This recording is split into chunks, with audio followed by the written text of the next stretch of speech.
ladies, this is Joy, back from a place of being finally fearless and finding joy with our next tip video. So for today's video, I want to talk about us keeping score and whether or not we are winning and losing with our keeping score. So what do I mean by that?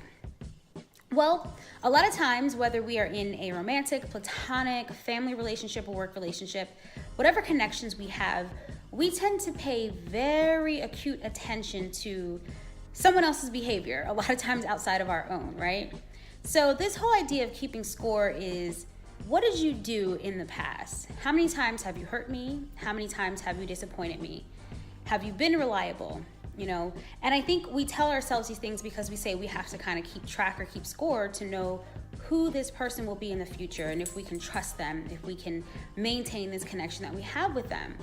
So it's one thing to kind of keep track for judgment purposes and safety and things like that, and to decide whether or not this is healthy or not.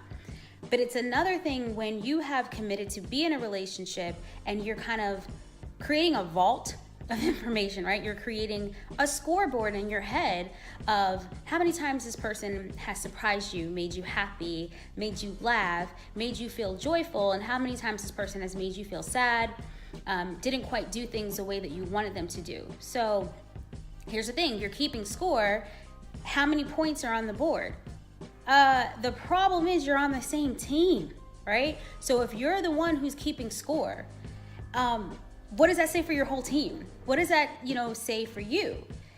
It's not helpful. If we're supposed to be working from the same side for the purpose of our good or healthy or happy relationship, how is it helpful for when we're having a conversation months later, you make sure to remind me about how I didn't make the hit months ago, you know what I mean? How I didn't quite meet the bar months ago. How is that serving our purpose right now? Are you winning when you're keeping score? Are you feeling proud that you're able to say, well, I never do this and you always do this? How does that help the relationship? You have to remember that the two of you are on a team and the playing field is the relationship, right? So if you are keeping score against your teammate, you're not doing anything that's going to assist your game, not at all. And it's certainly not going to assist the person that you care about. How often can you take a browbeating from someone who's supposed to be supportive of you? You don't want to take it, so why do you think that the person who is with you would be capable of taking it? Don't make me prove over and over again that I'm sorry for what I did in the past by consistently reminding me, right? And when we get into this idea of like how many times something happened, you kind of lose the flavor of the whole situation and the whole person.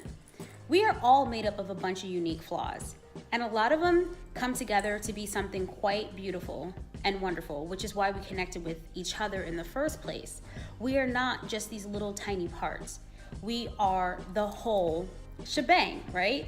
So there's no point in breaking things apart and breaking another person apart. You are not winning when you're keeping score. You're not winning when you can say you did it better. You're not. And do you want them to win because you want to be able to say that they did it better? That's not going to make you feel good either. The scorekeeping needs to stop in order for you to be fully embraced in your moment, in order for you to be a person who is mindful and who can be joyful. I speak a lot about being mindful and like rampages of appreciation. Keep score that way, right? Like keep score of all the positive things that are keeping you happy, keeping you healthy, keeping you moving forward. There is no need to take a record from the past and put that in your present. We are always growing, we're always doing better, and we have to give the benefit of the doubt to our friends, our partners, our bosses, our coworkers, our family members, that they're doing better as well. When you're keeping score, you're not winning. Honestly, you're just losing.